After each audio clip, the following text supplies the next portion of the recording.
Vamos então à segunda parte da nossa aulinha, né, do nosso encontro monológico, que somente eu vou falar, mas vocês podem comentar aí embaixo, tá? Vou aqui também posso estabelecer um fórum para a gente poder, para vocês continuarem comentando, né? Fazendo umas perguntas, comentários, corrigindo alguma bobagem que o porventura tenha dito, né? A gente, quando fala assim do improviso, nem sempre controla tudo que fala, né? Para o bem e para o mal. Bem, então eu vou começar analisando aqueles 3 textos que eu deixei no arquivo para vocês e depois eu vou analisar mais 2 textos não literários, só para a gente ver que essa palavra puxa-palavra pode ser encontrada aí nos mais diversos gêneros, como eu disse no vídeo passado, tá bom? Então, vamos começar com esse poema Verão Carioca 73, ele não está no livro do Alto Moacir Garcia, né, certamente, porque tudo indica que ele foi escrito em 1973, como diz o próprio título, né, um pouco posteriormente a isso, para aludir justamente a essa canícula, né, que nós estamos vivendo agora, né? A palavra canícula, ela vem do latim, né? Significa pequeno cão, né? E certamente faz referência à constelação de cão menor. Dizem que na antiguidade a época mais quente do ano no hemisfério norte se caracterizava pelo aparecimento dessa constelação, né? Acredito que seja verdade. Por isso a palavra canícula é sinônimo de calor excessivo, como esse que nós estamos vendo agora, e vejam que nem é verão, né?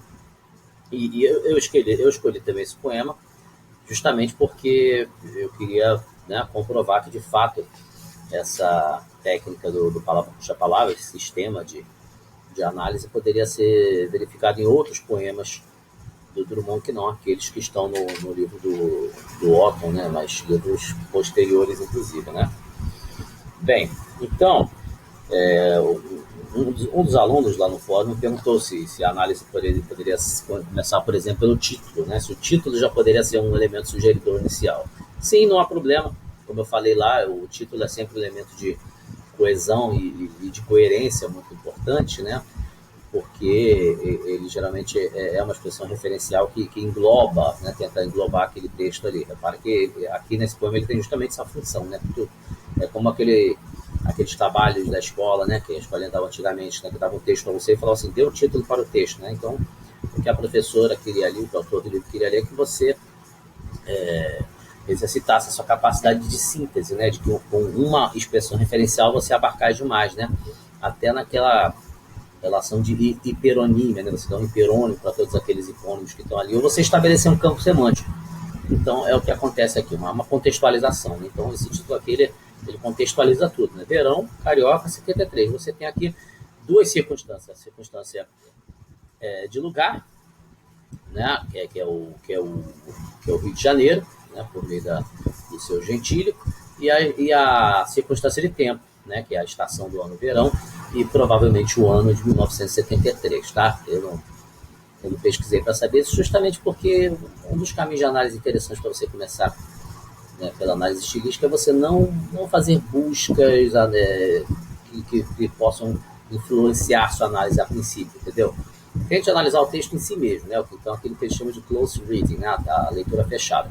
Depois, posteriormente, logicamente, você pode confrontar com outros estudos para verificar se as suas intuições estavam certas, né? Então você vai até chegar um momento que você pode ter bastante autonomia. Ou você pode pesquisar também a questão, pode não buscar análise, mas pode buscar, por exemplo, saber quando que aquele poema foi publicado, em que ano, e ver alguma entrevista do poeta que ele fala daquilo, não tem problema, embora não se esqueça, né, de que o autor não é dono da interpretação do seu texto, né? O próprio Drummond se envolveu uma vez numa polêmica desnecessária sobre isso, porque a análise é aberta, né? A obra é aberta, embora não seja escancarada. O que não dá para aceitar são interpretações absurdas, né, que fogem totalmente ao que está no próprio texto, né? Mas se você faz uma análise muito bem fundada no que está escrito no texto e o poeta diz, não quis dizer isso, pode ser que ele tenha querido dizer e não saiba, né? Não importa, o que importa é que está no texto e não em quem escreveu. Isso parece uma coisa boba, arrogante, mas não é. Isso é muito bem fundamentado, até pela psicanálise, se vocês quiserem, tá? Mas não precisa nem chegar aí. Bem, Então, olha só, vamos começar então. Se você não, vamos supor que a gente não quer englobar, usar o título, né, como elemento sugeridor inicial, apenas para ficar somente no texto.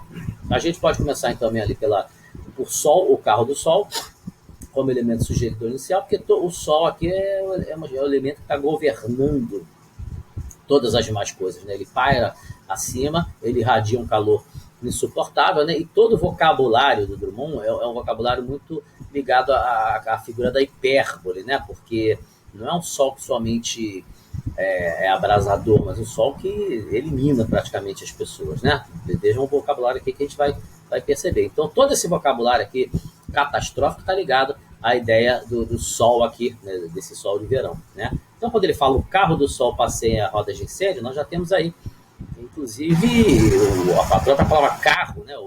Essa alegoria do sol como se estivesse percorrendo o céu de leste a oeste durante o dia, né? Ou seja, passeando pelo dia, e rodas de incêndio é como se fossem, né? Ele mesmo, se você sabe quando você já tira, as pessoas fazem aquelas fotografias que você vai fazendo vários momentos assim, como se o sol tivesse pequenas rodas, né? Incendiando o dia, né? Sobre os corpos e as mentes, fulminando-os, né? Então fulmina, né? Então a primeira ação do sol aqui é de fulminar, né? Está ligado ao sol, é como se fosse assim aquele raio laser dos extraterrestres, né? Que fulmina as pessoas, né? Restam sob o massacre, ou seja, só o massacre das pessoas, esquírolas de consciência. E aparece a primeira palavra aí que a gente tem que recorrer ao dicionário. Hoje em dia é bastante fácil, porque temos aí a internet à mão, mas isso é uma ferramenta que tem que ter sempre, gente. A análise do poema, seja lexical ou não, ela tem que ser acompanhada de um dicionário, mesmo para palavras que você já conheça, mas desconfie de que ela pode estar sendo usada numa acepção outra, né, numa acepção menos conhecida, tá? Então, fiquem sempre com essa pulga atrás da orelha em relação às palavras, não só as que vocês desconhecem, mas também em relação às que vocês conhecem, tá? Então, a palavra esquírula significa mesmo pequenos pedaços esmigalhados, né? Porque, então, a palavra esquírula tem a ver com essa ideia de fulminar, de massacre, né? Tá ligado aí no mesmo campo semântico, mas isso está dentro do campo do sol, tá, gente? Porque o sol aqui não é um elemento positivo, não é um elemento de clarear, de iluminar. O sol aqui é um inimigo, né? A implorar, né? Esquírulas de consciência. Repare que a consciência pode ter sido puxada ali por mentes, né? A implorar sem esperança um caneco de sombra, né? Aqui no quarto verso dessa primeira estrofe ocorre um dos recursos muito utilizados na poesia do Drummond, que são esses sintagmas, né, que causam um certo estranhamento, que causam um efeito insólito, né, que quebram a expectativa, porque você diz assim, implorar sem esperança um caneco a gente vai esperar que seja água, mas aqui não é água, é sombra. E a palavra sombra aqui é interessante que ela aparece por oposição ao sol, né? E a gente vai perceber que nesse poema também se estabelece um campo semântico de oposição, ou seja, uma cadeia paralela, que seria a cadeia que resiste, né, que tenta resistir, embora talvez inutilmente, como a gente vai ver, a esse sol, né? Então você tem aquilo que resiste, você tem o caneco, que é o caneco, que geralmente traz água, e tem a palavra sombra, né? Outra coisa, eu acho muito interessante, não é, tá, gente, absurdo você fazer certas inferências também, imaginar que a palavra caneco aqui, ela pode estar sugerida também por canícula, tá? Como eu falei lá em cima, né? Que não é absurdo achar isso, tá? Porque isso está calcado aí num elemento linguístico que seria a paronímia, tá? Então, é isso que significa não viajar na maionese. Para tá viajando na maionese, não, a palavra caneco pode estar ligada à canícula, né? Por paronomásia, né? E se canícula está ligada à ideia de verão de sol, não é absurdo, tá? É isso que diferencia um procedimento desse do procedimento, por exemplo, daquele que a gente viu no Zeitgeist, né, que é aquele texto inicial do Veríssimo, que eu compartilhei com você justamente para mostrar isso, né, que os exageros da superinterpretação, né, do excesso de intelectualismo na interpretação. É claro, gente, que aquilo é uma caricatura, aquilo é humor, aquilo é uma brincadeira que o Veríssimo faz com a sua inteligência infinita, tá? Mas realmente isso pode acontecer, tá? Depois nós temos aqui na segunda estrofe as árvores decotadas.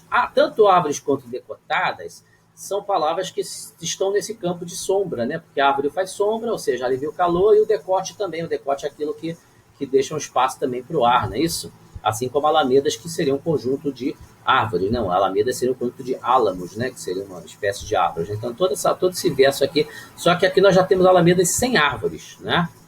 Ou seja, também pode ter a ideia de que são árvores que estão sem folhas, que estão, né, que estão também nesse sofrimento, né? E meio que ele confirma isso quando ele diz: o ar é neutro, fixo e recusa a passagem. Ou seja, não tem vento, né? É dia sem vento. Né? Então tá difícil mesmo, né? Recusa a passagem às viaturas da brisa. Olha que interessante essa. Viaturas da brisa é nada mais do que uma bela metáfora para vento, mas a palavra viatura remete ao campo semântico da palavra carro, que estava lá em cima. Vocês lembram, né? Então, olha só que interessante, uma cadeia que você pode fazer aqui: carro, passeia, né? Rodas, não é isso? E depois você tem passagem, pode, né, colocar viaturas, né? Logo em seguida aqui tem um jogo fônico, né? Um jogo fonético muito interessante, que interessa a fonoestilística, que é a literação, né? E repare que a literação ela não pode ser gratuita, né? Porque ele fala de zunir de besouros buzinas. Então, olha só, esse z, né? Tem a ver justamente com os elementos sensórios, auditivos do poema, né? Quer dizer, com todo essa angústia desse dia ensolarado, sem vento, quer dizer, talvez porque o dia não tenha vento, aí, sabe aquela tarde que dá aquela modorra, aquele silêncio, a única coisa que você ouve são isso, o zunir de besouro e algumas buzinas ao longe, né? Mas interessante que aí esse fonema z, né? Ele instala uma sonoridade, um contínuo de sonoridade em praticamente todo esse verso aqui, né? Ressoa no interior da célula ferida. Sobe do negro chão meloso, espedaçado. Olha que interessante. Essa imagem aqui vai evocar o quê? Justamente aquela coisa do asfalto, né? Daquele asfalto que fica totalmente amolecido pelo sol e que deixa subir, sabe, aquelas colunas de calor que chegam até a deformar a nossa visão, né? A gente vê as coisas meio que dançando no ar. E aqui nós temos a palavra espedaçado, que mais uma vez vai estar no mesmo campo semântico de quê? De esquírolas, não é isso? De massacre, olha que interessante, né? De fulminando, né? Então, isso tudo são efeitos do sol, né? E o asfalto também é espedaçado, quer dizer, então esse sol ele é tão inclemente que ele consegue destruir corpos, mentes, mas também até mesmo coisas duras como asfalto, né? E o que sobe, né? Esse verbo aqui, o verbo subir, o sujeito do verbo subir aqui é o sulfo dos avernos.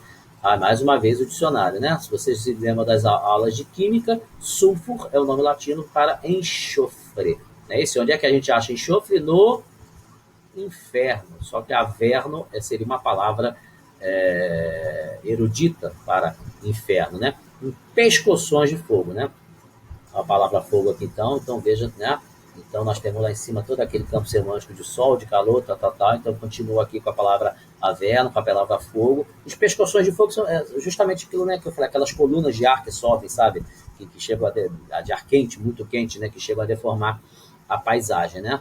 Aqui, esses dois últimos versos dessa estrofe, eu acho muito interessante que eles têm uma espécie de uma imagem, né? Uma pergunta retórica, metafórica, que tem elipses de verbos aí, e que eu acho a parte assim, mais de difícil interpretação, talvez, do poema, né? Que ele diz o seguinte, né? A vida, esse lagarto invisível na loca ou essa rocha ardendo onde a verdura ria? Então é como se fosse aquele momento existencial do poema, que é muito comum. Em muitos poemas do Drummond também você tem aí um questionamento existencial, ainda que sempre carregado de ironia, né? Ou seja, a vida seria um lagarto invisível na loca? O lagarto, gente, ele está totalmente ligado a essa ideia de calor, de sol, é um animal, como a gente sabe, persilotérmico, né? Também das aulas de biologia, é um animal de sangue frio, um animal que precisa do sol para poder se esquentar, então é um animal que vive exposto ali, mas que também se protege e se esconde na loca. Loca seria uma loquinha mesmo, né? Uma toca, né? Um buraquinho que ele faz para poder se esconder ali, né? Ou essa rocha ardendo, porque a rocha talvez não se pode, né? Não pode se esconder do sol, então ela arde mesmo, onde a verdura ria, quer dizer, onde a verdura ria pode ser porque em algum momento houve vegetação, né? E a vegetação não há mais, quer dizer, então é como se a vida, assim, a vida perdeu, né? A vida virou uma derrota pro calor, né? Isso é um poema Isso é um trecho aí que é perfeitamente aplicável, né, se a gente conseguir entender a metáfora desse jeito, para esse momento atual de aquecimento global. Né? Então eu posso me perguntar, a vida, esse lagarto invisível na loca ou essa rocha ardendo onde a verdura ria? Repare que o verbo está no pretérito imperfeito do indicativo, que indica uma ação que ocorria e não ocorre mais, né, dentre outras coisas. E por fim, a última estrofe do poema, o mar abre-se em leque à visita de uns milhares, né? O mar aqui, então, ele entra como um elemento também de resistência, né? Está nesse campo semântico da resistência ao calor, e ele se abre em leque. Essa imagem é fantástica, porque ela também, né, ela tem um duplo sentido muito interessante aí, né? O mar abre-se em leque pela sua própria imagem mesmo, né, gente? O mar, ele é como se fosse um leque, né, na sua iconicidade, né? Tanto que a gente também chama essa parte do mar de orla marítima, né? Orla, a palavra orla significa orelha, né? Como em espanhol que se diz orilla, né? Para falar da orla marítima, porque tem um formato de orelha, mas também tem um formato de leque, né? É bem possível que alguma língua, né, a palavra relativa à orla marítima pode ser algo como leque.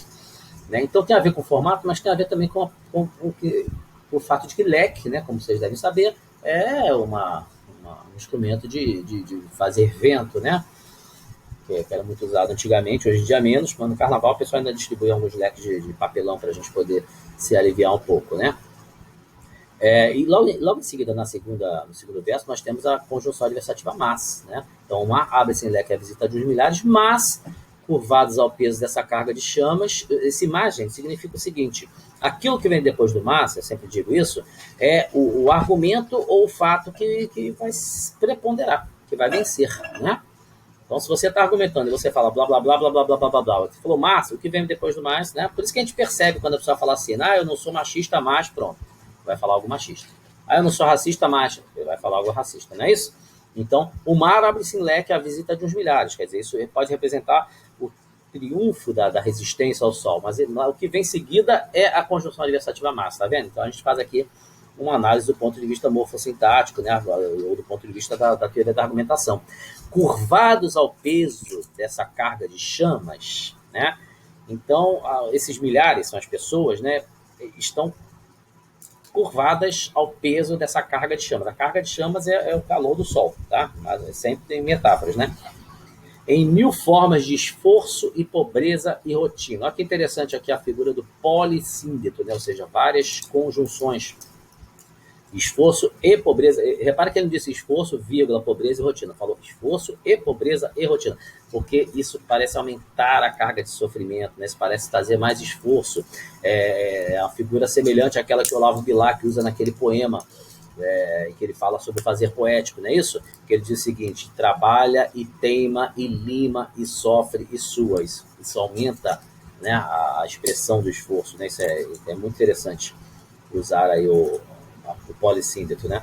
Milhões curtem a maldição do esplêndido verão. Então, esse último verso tem várias palavras que remetem finalmente, né, totalmente ao campo semântico do sol e que demonstram o triunfo do sol, o triunfo desse sol inclemente, como eu disse, né? Porque a palavra curtir, o verbo curtir, a gente usa muito na acepção de curtir no sentido de ser algo bom, agradável, né? Curtir a noite, curtir a balada, mas a palavra curtir significa também secar sob o sol, né? É usada, por exemplo, no substantivo curtume, né? Que é onde você coloca, que é o lugar onde você coloca o couro para secar, o couro dos animais, né? Que dizem que fica um cheiro horrível, né?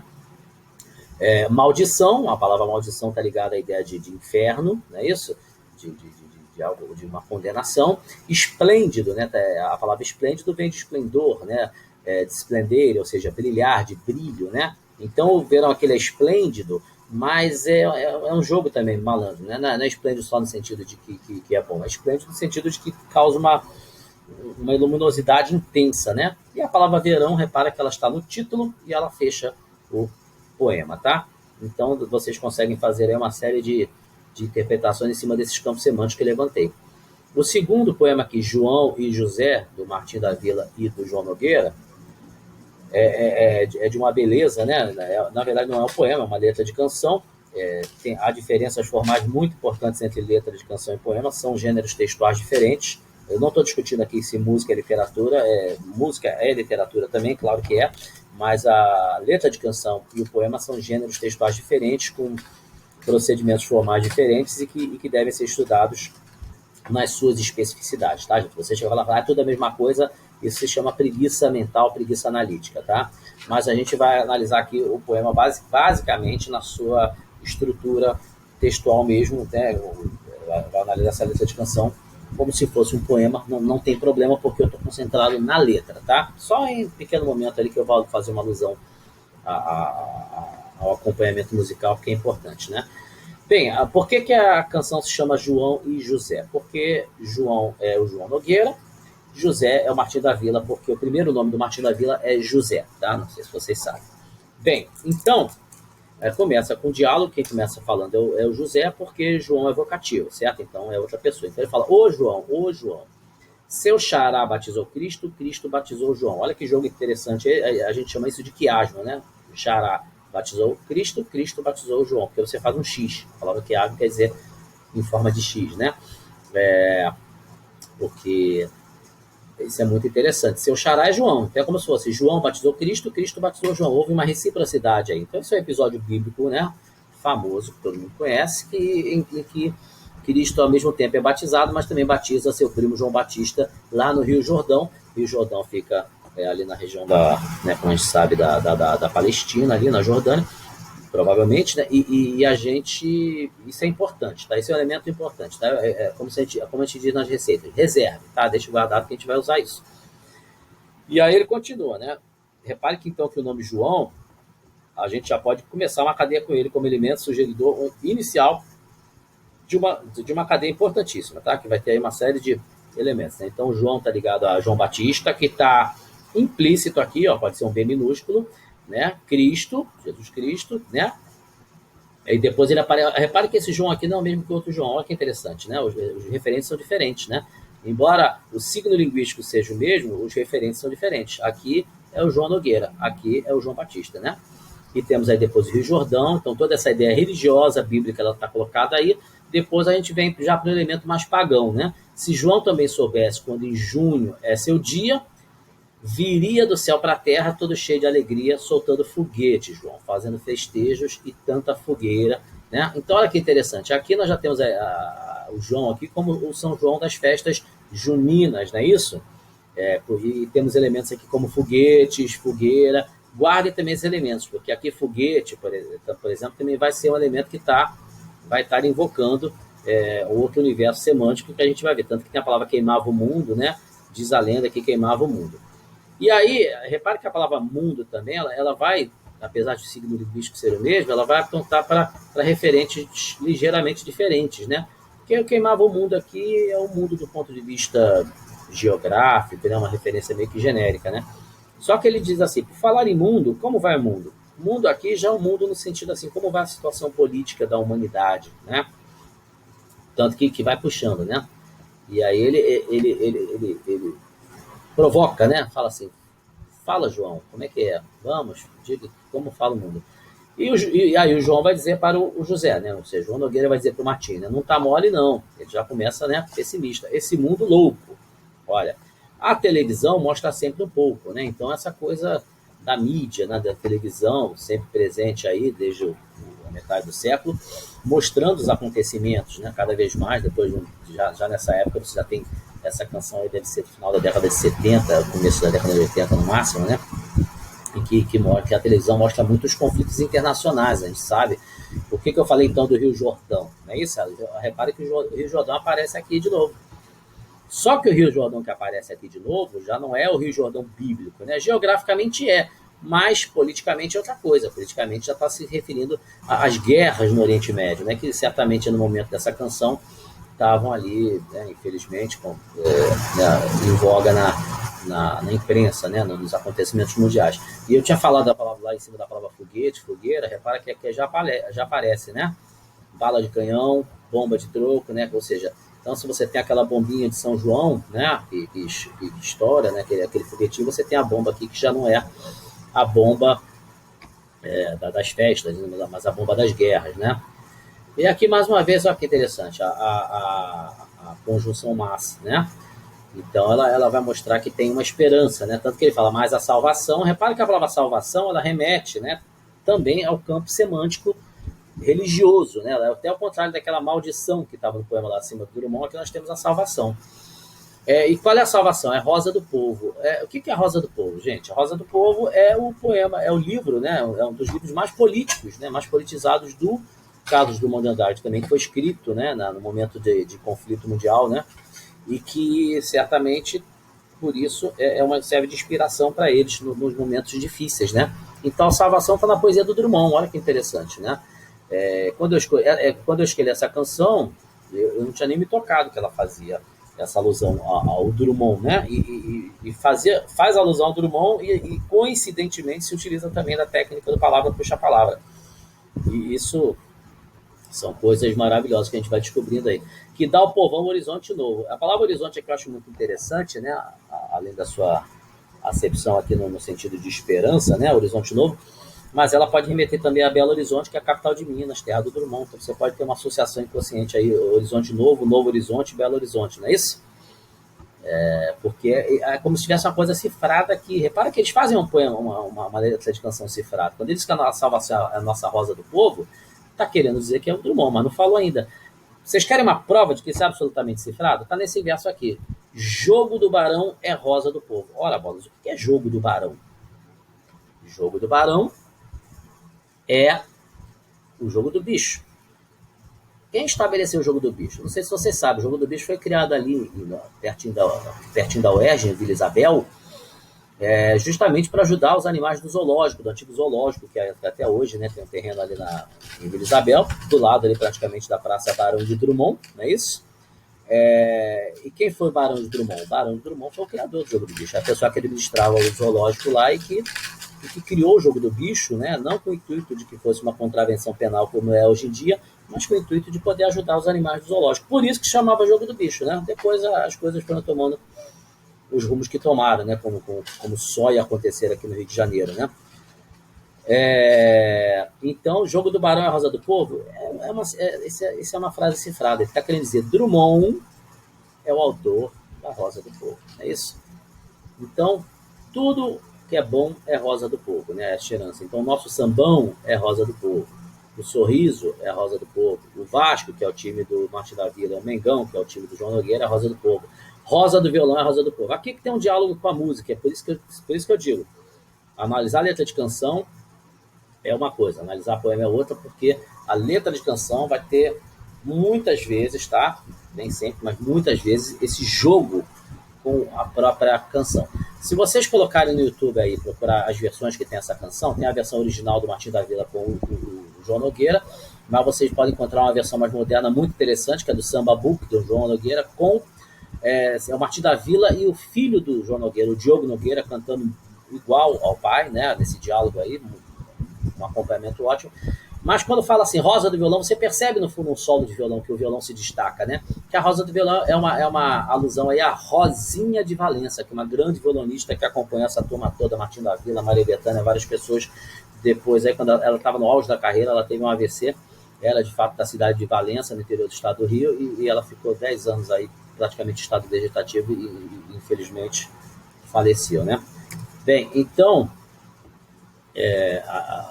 quase terminando o poema, eles dizem, então, o que seria, João, do povo sem rosa, né? Então, ele faz esse jogo rosa do povo, o que seria do povo sem a rosa? O que seria do povo sem a poesia, né? Rosa aqui, como na própria tradição poética, a gente sabe muito, né? A rosa é muito ligada a como se fosse uma metáfora, né? Da poesia, do lirismo, né? E ele diz, nem haveria, José, essa nossa prosa. Muito genial também usar essa palavra prosa aqui, porque prosa é essa nossa conversa, aqui nós temos uma referência aqui metadiscursiva, né? Ou seja, eles estão falando da própria prosa, mas é lógico que a palavra prosa ela se opõe à poesia, né? Ou seja, mas é muito interessante que se você não tem poesia, você também não tem prosa. Olha que interessante, né? E aí eles terminam o poema, né? A música vai acabando, vai entrando no fade out e vão dizendo, José, João, Drummond, é paixão, né? É o irmão, é o amor, linda flor em botão, né? Que também remete à ideia da rosa aqui também, da poesia, tá? Então dá para fazer uma série de associações aí com João, com José. E por último, né, não se esqueçam que José remete dos principais poemas do Drummond, que é o E Agora José, tá bom? Então, outra coisa, né? Você pode também colocar Rosa aqui como tendo sido evocado. Isso não parece tão claro assim, mas não é absurdo também falar. Aqui tem toda essa evocação de Drummond, jogo do Barão, Barão de Drummond, Vila Isabel e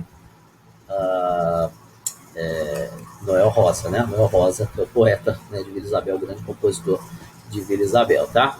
Eu vou interromper aqui também, porque a gente vai entrar depois aí na última parte da análise, que eu vou analisar mais uma letra de canção e, por fim, dois pequenos textos, tá? Para os vídeos ficarem um pouquinho menores.